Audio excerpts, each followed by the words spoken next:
Assalamualaikum warahmatullahi wabarakatuh. Selamat pagi dan salam sejahtera untuk semuanya. Om Swastiastu, Salam, salam kebajikan. Yang saya hormati Pak PLT Deputi dan juga Kepala Pusat Pelatihan Pak Lalu, para panitia dan juga peserta yang tidak saya sebut satu persatu. Alhamdulillah, puji syukur kita aturkan kepada Allah Subhanahu wa Ta'ala. Kita bisa bersama-sama dalam pelatihan untuk pengenalan ASN bagi pegawai pemerintah dengan perjanjian kinerja atau kita kenal dengan P3K. Pada seluruh kepala OPT, Balai Diklat yang ada, kami juga mengucapkan terima kasih karena tentu mengampu pelatihan yang sangat besar dan luas jangkauannya, cakupannya, dan sebetulnya ini menjadi meletakkan dasar-dasar pengetahuan, sikap, dan perilaku bagi para Sini ASN, jangan. dan dalam hal ini P3K. Alhamdulillah, di waktu yang awal di tahun ini kita sudah bisa melakukan kegiatan ini. Ini tentu kita syukuri karena biasanya di awal tahun sering agak sulit untuk melakukan kegiatan-kegiatan, akan tapi eh, teman-teman di Deputian dan juga eh, pusat pelatihan bisa menyelenggarakan ini bersama Balai Pelatihan. Kami mengucapkan terima kasih. Ada beberapa hal yang perlu saya sampaikan pada kesempatan kali ini. Ada slide yang mau saya sampaikan. Seperti tadi yang sudah disampaikan di depan, bahwa eh, ASN tentu punya nilai-nilai yang harus dijunjung bersama, ya. Sehingga di dalam pelatihan pengenalan ASN tidak lepas dari pengenalan nilai-nilai di dalam ASN itu sendiri. Sehingga ada eh, core value, ya. Jadi pentingnya nilai yang kemudian memang juga dikemas di dalam akhlak dan diharapkan dengan akhlak yang baik tentu kemudian punya dampak yang baik, ya. Kalau kita bicara tentang nilai, maka sebenarnya kita ini sudah jenuh dengan teknologi. Suatu saat seperti negara Jepang dengan Internet of Things yang sudah luar biasa, transformasi teknologi 4.0 itu membawa dampak bahwa seolah-olah peran manusia ini menjadi dinomorduakan, sehingga manusia kalah dengan teknologi. Rupanya Jepang juga merasakan hal ini menjadi agak galau, sehingga Jepang merintis adanya transformasi 5.0, yaitu transformasi yang kemudian masih mengutamakan manusia sebagai komponen utamanya. Ini saya kira kita perlu sambut baik, ya, bahwa mengedepankan nilai-nilai kemanusiaan itu juga tidak boleh ditinggalkan. Di samping kita memang sekarang dengan teknologi yang luar biasa. Sehingga saya perlu sampaikan kepada para ASN baru bahwa hari ini tentu tidak hanya di dunia bisnis yang dia punya new marketing, ya.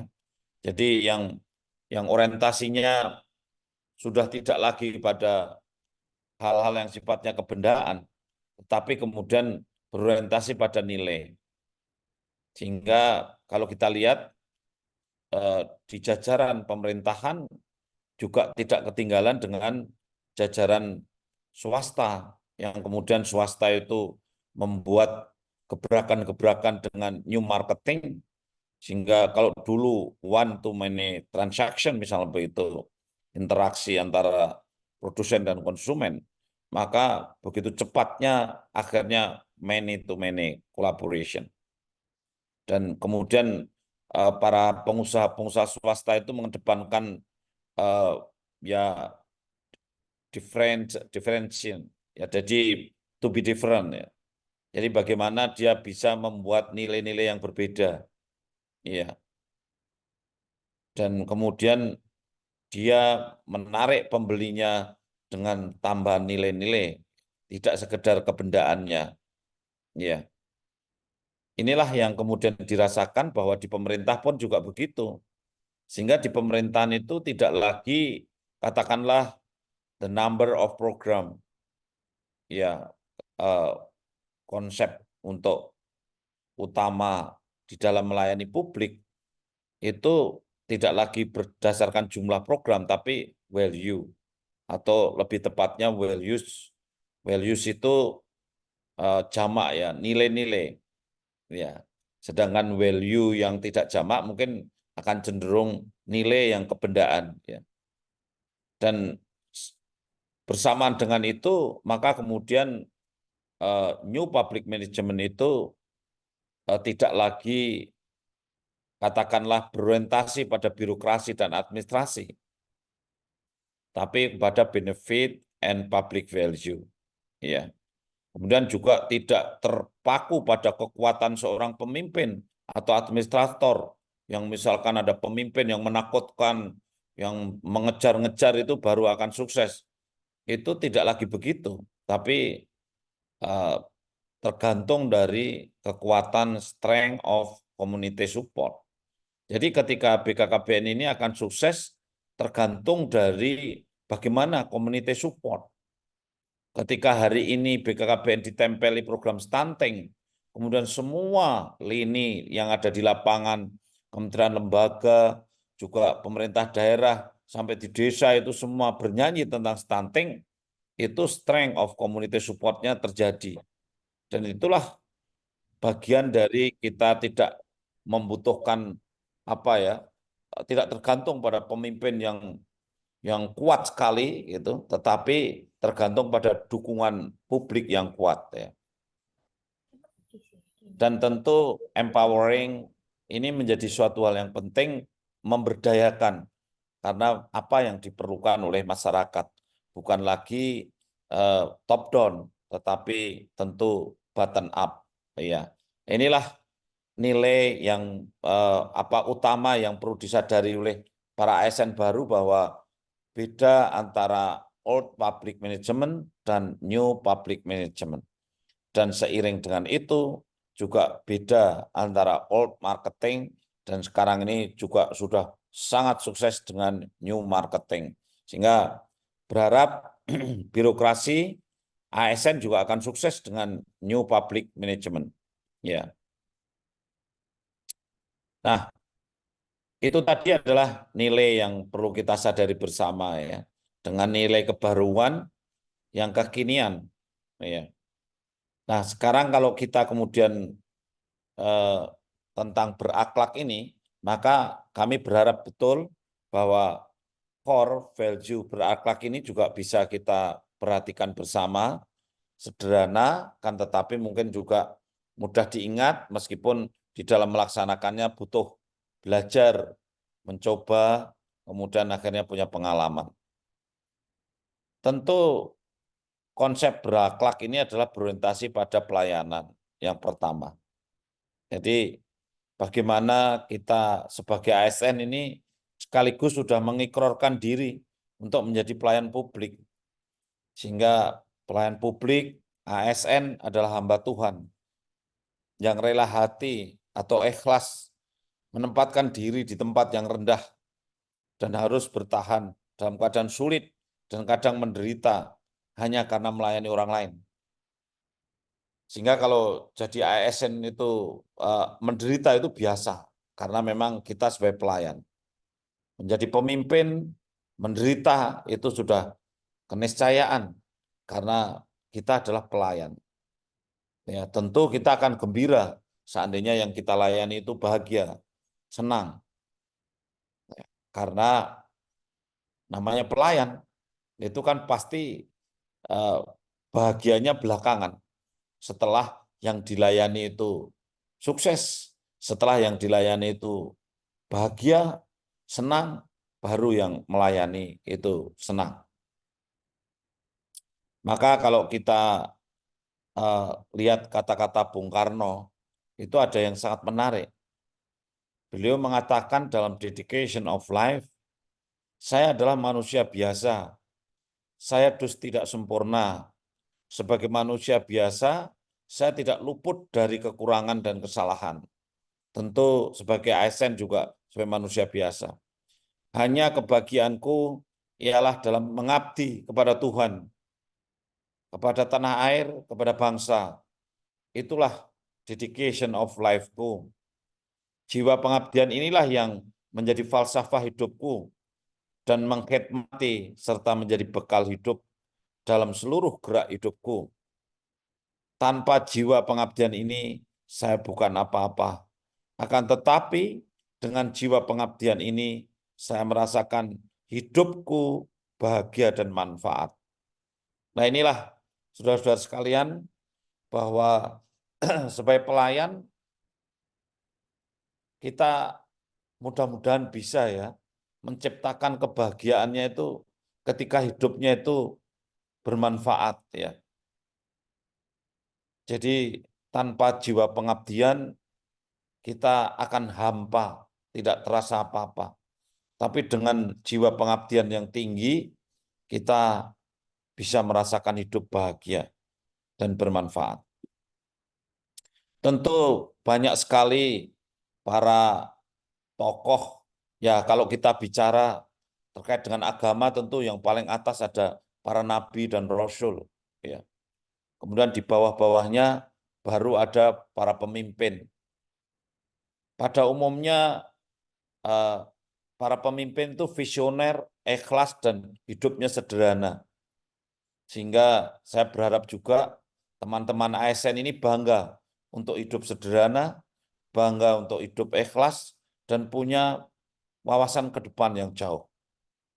Saya kira seperti Mahatma Gandhi, Jenderal Sudirman, Bung Karno ini contoh-contoh pahlawan di antara pahlawan-pahlawan lain yang juga tidak kalah hebat.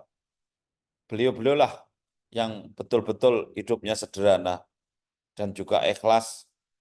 Bahkan Mahatma Gandhi kalau ditanya kenapa naik kereta apinya kelas 3, jawabnya karena tidak ada kelas 4. Beda dengan kita. Kenapa kelas 3? Karena kelas 2 penuh, kelas 1 penuh, kelas B penuh. Tapi kalau Mahatma Gandhi ditanya kenapa kelas 3 naik kereta api? Karena kelas 4-nya nggak ada. Kalau ada kelas 4, pasti dia naik kelas 4. Karena sebagai pelayan tentunya ingin menggunakan cara atau fasilitas menikmati kehidupan seperti rakyat yang paling rendah. Sehingga dia bisa menghayati seperti apa eh, beratnya menjadi masyarakat yang hidupnya paling rendah. Sehingga sebagai pelayan dia ingin yang merasakan yang paling rendah. Itulah penghayatan-penghayatan yang kemudian memperkaya kita di dalam kehidupan kita. Tentu sekali lagi Bapak Ibu sekalian sebagai masyarakat yang beragama punya junjungan tinggi kepada para rasul, para nabinya, itu tentu sudah jauh lebih tinggi lah untuk belajar tentang itu. Namun demikian, kami memberikan contoh yang ada di dalam kehidupan yang pemerintahan, mungkin dalam hal ini ada Mahatma Gandhi, ada Bung Karno, ada Jenderal Sudirman. Ya. Bahkan suatu saat ada banyak cerita yang diceritakan eh, terkait dengan Mahatma Gandhi misalnya. Ada seorang anak yang tiap hari itu makan garam terus, ya. Makan garam terus, ya. Maunya makan garam terus saja. Susah di stop, padahal ini anak-anak, ya. Masih anak-anak. Kemudian berobat kemana-mana ke dokter tidak sembuh-sembuh. Akhirnya datanglah kepada Mahatma Gandhi, minta tolong nih anaknya diobati karena kecanduan makan garam. Maka kemudian Mahatma Gandhi menjawab, saya butuh waktu 2 minggu. Gitu. Nah, ini kemudian yang berobat itu pulang, belum diberitahu nanti harus bagaimana, nasihatnya seperti apa, tapi suruh pulang dulu 2 minggu. Dan selama 2 minggu, maka apa yang dilakukan oleh Mahatma Gandhi, beliau puasa untuk tidak makan garam, ya, tidak makan makanan yang mengandung garam, puasa. Ya. Dan setelah itu 2 minggu lagi si anak itu datang dan kemudian anak itu cuma dinasihati, nak jangan makan garam, gitu. Jangan jangan tiap hari jangan makan garam. Gitu. Ternyata kemudian anak itu berhenti betul. Betapa herannya orang tuanya ketika sudah dinasihati oleh banyak dokter kemana-mana tidak sembuh, dinasihati sekali oleh Mahatma Gandhi sembuh. Dan nasihat yang dilakukan Mahatma Gandhi adalah nasihat yang penuh penghayatan, karena sebelum menasihati, beliau mencoba melakukan dulu. Itulah penghayatan yang sejati. Nah, oleh karena itu, sekali lagi, berorientasi pada pelayanan, berorientasi pada pelayanan mesti harus ada penghayatan, empati yang tinggi, membayangkan jadi mereka yang dilayani, ya, sehingga kita harus betul-betul menghayati. Banyak cara untuk menghayati. Ya. Berakhlak juga kemudian dimaknai akuntabel sebagai core values, yaitu sebetulnya kita jujur, disiplin, tanggung jawab, integritas yang tinggi. Sebetulnya kata kuncinya memang jujur di dalam akuntabilitas ini. Kemudian cermat. Jujur tapi ceroboh dalam administrasi juga kita akan tidak bisa dipertanggungjawabkan akuntabilitasnya. Tapi jujur, cermat, kemudian juga punya integritas, ini saya kira akan menjamin akuntabilitas itu sendiri. Dan yang berikutnya adalah kita harus di dalam berakhlak itu ada K, yaitu kompeten. Ingat Bapak Ibu sekalian, kompeten itu sebetulnya menjadi bagian dari irisan, karena kita punya pengetahuan yang baik, kemudian kita juga berlatih dengan skill yang baik, akhirnya punya skill, punya pengetahuan, kemudian punya etika, punya etos, punya attitude, ya. Sehingga kompetensi itu adalah irisan dari itu. Jadi istilahnya ya dia punya intellectual skill. Jadi intelektualnya diterjemahkan dalam bentuk praktek skill dan kemudian dia didukung oleh attitude yang baik. Nah, inilah kompetensi. Nah, oleh karena itu sebagai ASN baru tentu punya cita-cita tinggi untuk ke sana. Ingat bahwa teman-teman yang baru saja lulus perguruan tinggi, di perguruan tinggi baru banyak diberikan hard skill, tapi soft skill-nya tidak banyak diberikan. Tapi di dunia kerja nanti, suksesnya apabila kita itu punya mindset yang baik, punya soft skill yang baik. Tentu hard skill-nya harus katam 100%, tetapi soft skill-nya harus ditambahkan karena di dalam perguruan tinggi sering hanya 10% aja dapat soft skill. Sedangkan di masyarakat, di lingkungan kerja, kesuksesan untuk kerja ditentukan 80% oleh soft skill. Inilah pesan yang perlu kita catat bersama, bahwa Anda kalau mengandalkan ilmu yang didapat dari perguruan tinggi, maka masih sangat kurang dan Anda harus belajar soft skill sebanyak-banyaknya. Kita harus terus berlatih, ya. Janganlah Anda punya cita-cita seperti kata kecil menjadi kata besar, yang sejak kecil hanya bisa berenang di air, tidak pernah punya kemampuan-kemampuan baru. Ya, tetapi berfilosofilah seperti kecebong menjadi kata, karena ada skill baru.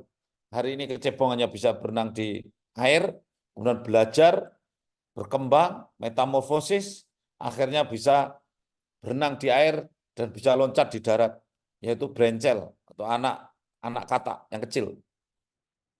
Kemudian belajar lagi, dan akhirnya dia bisa loncat di darat, bisa merenang di air, dan bisa bernyanyi. bisa kungkong tet. Gitu. Nah inilah karena mereka melakukan transformasi dan metamorfosis. Jadi ASN baru P3K jangan berhenti. Anda bercita-cita yang tinggi untuk selalu punya keterampilan baru. Sehingga tidak seperti ikan, hanya tambah besar badannya, tapi tidak tambah keterampilannya. Tapi jadilah seperti kata.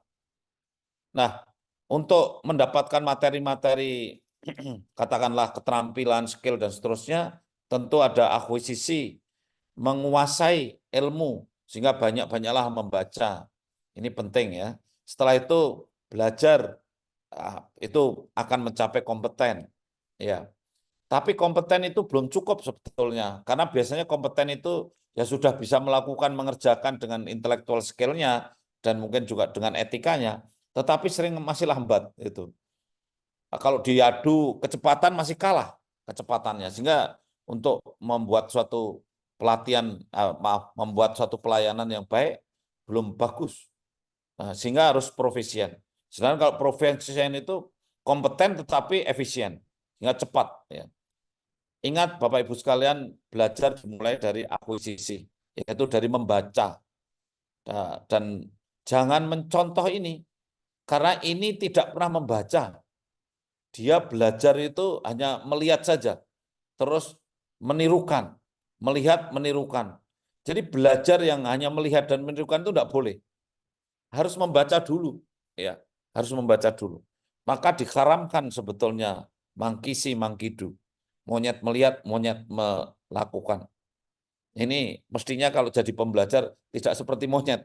Jadi kalau Anda malas membaca, Anda bilang, wah saya malas baca, saya nirukan aja lah. Coba kamu seperti apa ngerjakannya. Saya suruh baca teorinya malas. Nah sebetulnya itu masih apa derajat kita, mohon maaf ya, masih seperti dia ini. Gitu. Kalau seandainya kita malas membaca. Nah itulah, maka membaca itu penting. Ya bacalah, bacalah, bacalah. Setelah membaca baru mencoba. Ya, ya. Yang tidak membaca hanya si dia ini. Ya. Ibu Bapak sekalian yang saya hormati, tentu berakhlak itu harus juga harmonis, sehingga harmonis ini kuncinya adalah menghargai setiap orang, suka menolong, membangun lingkungan yang kondusif.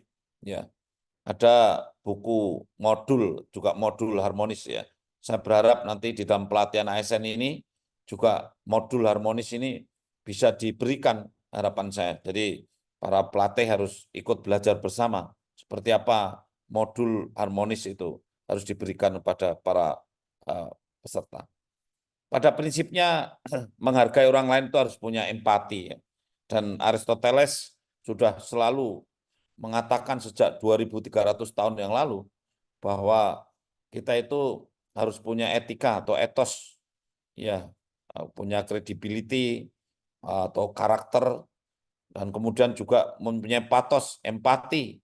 Ya ini saya contohkan kalau seorang dokter ya gampang melayani itu harus punya kredibilitas, mempunyai kemampuan komunikasi, kemudian punya empati atau patos, merasakan sebagai pasien, dan punya logika atau logos, argumen yang dibangun. Sehingga sampai hari ini Profesor Gary Oren yang ada di Harvard University masih terus menggaungkan ilmu tentang Aristoteles ini, tentang successful persuasi dengan tiga kaki, etos, logos, dan patos. Itulah kalau kita akan sukses, tentu jangan melupakan kita berpedoman di dalam lingkup ada logos, etos, dan patos. Yang berikutnya adalah loyalitas ya berakhlak ini. Tentu kontribusi paling berharga adalah loyalitas. Ya, Anda harus ingat bahwa loyalitas ini punya dasar ikhlas tanpa ingin imbalan, didasari rasa cinta, sehingga orang cinta itu pasti setia dan loyal. Maka Anda harus cinta kepada BKKBN, cinta kepada institusi, cinta kepada bangsa, negara, dan rakyat, cinta tanah air, dan juga tentu kita harus segenap dengan keikhlasan. loyal menjadi penting. Bapak Ibu hadirin yang saya hormati, tentu itulah berakhlak yang kita merasakan bersama, dan kemudian setelah itu kita tentu ingin bersama di dalam ASN BKKBN itu membangun visi bersama. Ingat, kalau kita itu tercerai-berai, maka kita ini tidak ada artinya. Maka ada pernah dikatakan oleh Pak Latif ini, Yudi Latif, mengatakan bahwa pendidikan terlalu menekankan kecerdasan personal, tidak ditautkan dengan kecerdasan kolektif kewargaan, setiap individu dibiarkan menjadi deret huruf alfabet. Jadi kalau setiap individu itu tidak punya visi bersama, maka seolah-olah kita itu seperti deretan huruf alfabet yang tidak bisa menjadi kata-kata atau kalimat, ya. Karena mungkin antara satu huruf dengan huruf yang lainnya tidak dikaitkan, ya. Menyusunnya itu mungkin konsonan, vokal, konsonan, sehingga tidak ada maknanya sama sekali, tidak menjadi kata-kata. Ingat, sebagai individu-individu, kalau Anda itu sangat individualis, tidak membangun visi bersama di kantor, di tempat kerja, maka hanya seperti deretan alfabet yang tidak menjadi kalimat dan tidak menjadi kata-kata. Sehingga Anda tidak akan mempunyai daya dukung terhadap institusi. Ini jangan sampai terjadi. Maka kemudian kita harus membangun visi bersama. Saya tidak akan cerita film Spartacus, Anda boleh baca sendiri aja. Itu contoh membangun visi bersama. Nah, loyalitas itu kemudian menjadi tentu visi bersama kita yang ketika kita bisa membangun visi bersama ini, maka kita akan kuat di dalam menegakkan program-program di dalam satu institusi, menjadi suatu hal yang penting. Dan adaptasi tidak bisa diabaikan, saya kira, ya. Kita memang harus adaptasi terhadap hal-hal baru, inovasi, reformasi, kreativitas ini penting sekali, dan kolaboratif itu dimaknai sebagai terbuka kepada semua pihak untuk berpartisipasi. Ada nilai tambah atau nilai kebaruan dengan kita banyak berkolaborasi dengan banyak pihak, kita banyak mendapatkan hal baru. Itulah Bapak Ibu sekalian, sehingga setelah kita pahami itu, tentu kita tidak punya egoisme di dalam suatu lingkungan. Perbanyaklah kita berdialog, ya, untuk mendapatkan suatu pandangan. Sebetulnya teori ini ada di DPR, di mana antar fraksi itu harus banyak berdialog untuk mendapatkan suatu pandangan baru. Tapi tidak ada jeleknya juga saya sampaikan di sini bahwa dialog itu sangat penting. Diskusi dan dialog terus seimbang.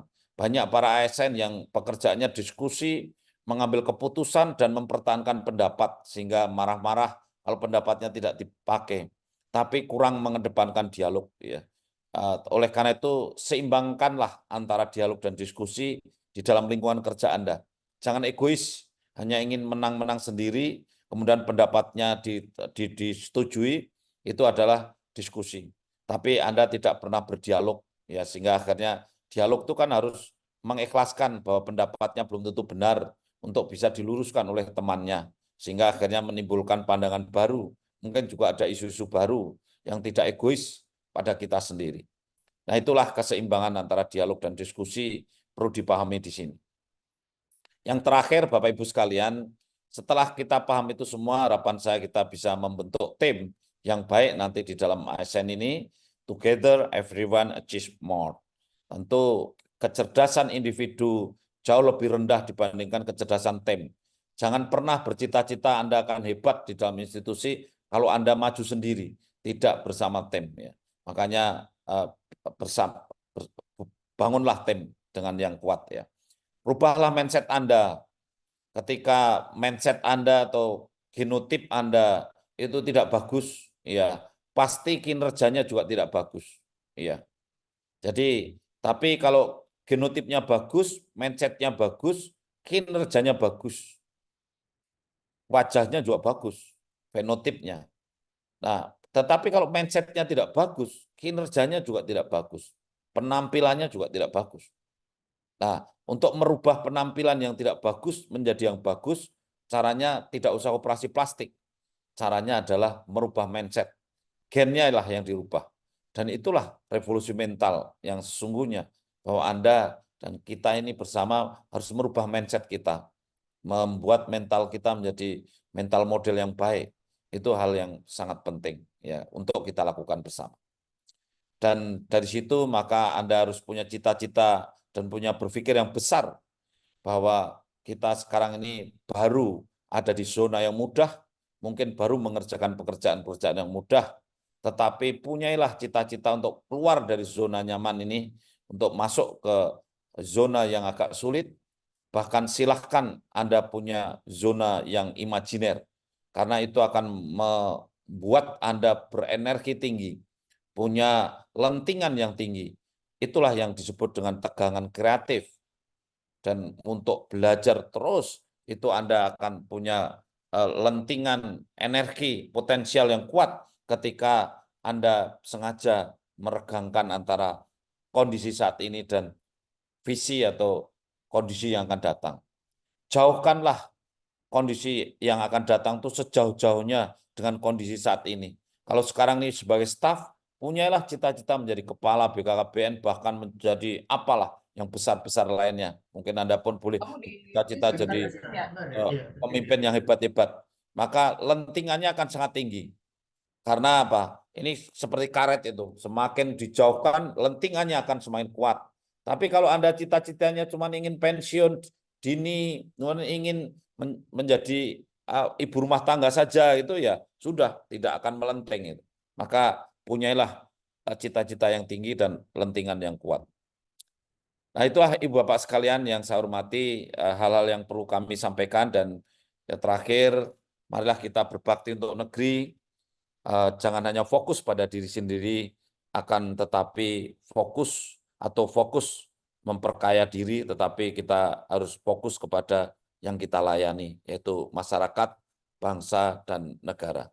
Ya, saya kira itu beberapa hal yang bisa kami sampaikan pada kesempatan yang baik ini, dan